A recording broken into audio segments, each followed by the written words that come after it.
With Ghostbusters Frozen Empire coming out this weekend and it being the 40th anniversary of the original Ghostbusters, I figured it was time to finally watch it for the first time.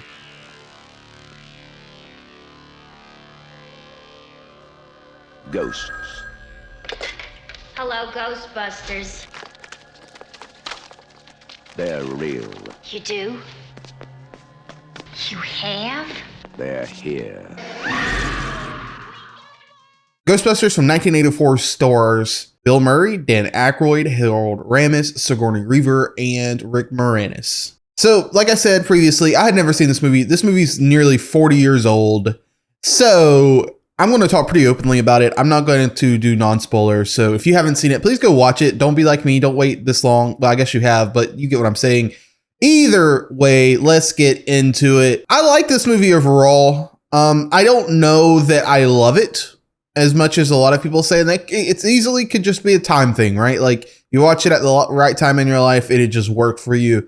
And it worked for me. It's fun. It's really fun. It definitely has this like 80s like nostalgia, like magical tone. Like it really hits like the horror elements perfectly. That really hits the adventure elements perfectly. That really hits like the comedy elements perfectly. And it blends those things all so incredibly well. I think the thing that works the best for me though is like the dynamic between the four main characters. You really believe them as like these scientists that believe that ghosts exist, but are definitely cashing in on other people not thinking that they exist, if that makes sense. And I think that really that specifically works for me. And then Harold Ramis's Dr. Egon, I think's his name. Incredible. Like I could listen to that man just talk about science all day long and just not understand anything he's saying. Like the dryness of the script, I think is probably the best part of the movie. Like it obviously works for Bill Murray. We have seen it work for Bill Murray. He's literally like formed a career off of just being like having dry humor and just delivering the most like sarcastic lines without like changing any facial structure at all. Like it's insane. Like my man could just knock it out of the park. And this movie was kind of like perfectly written for someone like him, because I don't know that there's actually a joke. Well, there's a couple of jokes in the movie for sure, but I don't like this movie is I think if you ask this movie, like I ask people like, is this movie a comedy? Like, what would you classify this movie as? They would say like a horror comedy. I don't know that it's actually a comedy. Like, I just think it's a comedy for sure, but like, I don't think it was written to be a comedy is what I'm saying. Like, I think Bill Murray, Dan Aykroyd, and Harold Ramis, and specifically Rick Moranis, are just in their bag. Like specifically Bill Murray and Rick Moranis. Like I'll start with Bill Murray first. I think he is just able to take this script from his perspective and just say the most obnoxious things and just not change his facial expressions at all. The dryness of his humor is truly unmatched. Like he just really knocks his character out of the park. I don't know what he's doing in this movie half the time.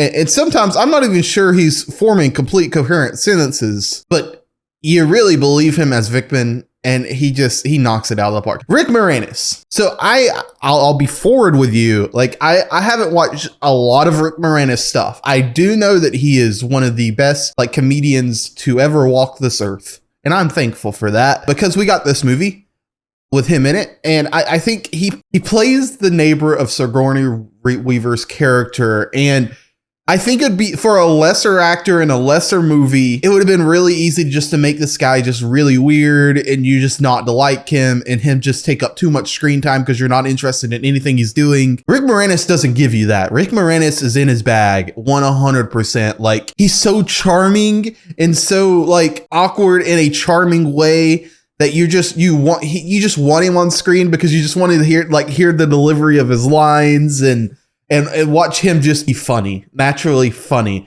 And I think oftentimes in comedies today, we're writing a comedy, so we got to write jokes. And I don't feel like that's where I get my analogy of like, I don't know that Ghostbusters is an actual comedy, because I don't feel like the movie was written to tell jokes, which I really respect. And I think that really worked for this movie. And then Dan Aykroyd, really good, really solid character in the movie. I want to talk about him more specifically because he's a writer on the movie. I think this is an incredible script.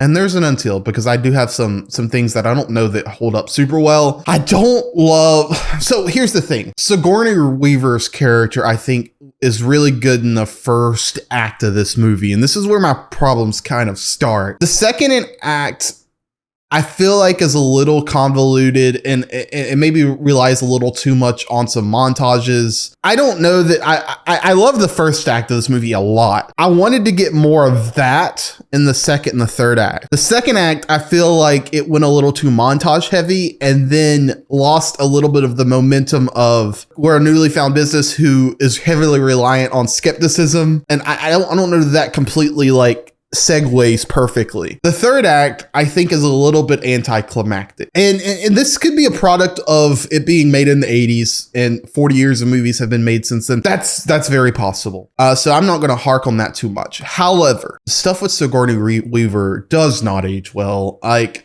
there's elements of this movie that I don't want to say is borderline misogynistic, because I feel like it's a bit disingenuous, again, because of some of the timing of things, but it's certainly not a good look for this age, I would say. I do like this movie though. I just think some of the things with Sigourney Weaver's character should have been seriously rethought. I don't love those decisions made post her being possessed. And yeah, so there's that. Outside of that, this is a really fun movie. It definitely has that 80s ick factor that you get from like something like Back to the Future, almost something like Back to the Future and maybe Jurassic Park, Jaws. Like, it definitely has that 80s it factor. And if you got that in a movie, then I don't know that there's many people that can watch a movie and not find entertainment. But that's all I got. So let me know what you think in the comments. Like and subscribe. It really helps the algorithm. If you haven't seen the movie, drop an emoji.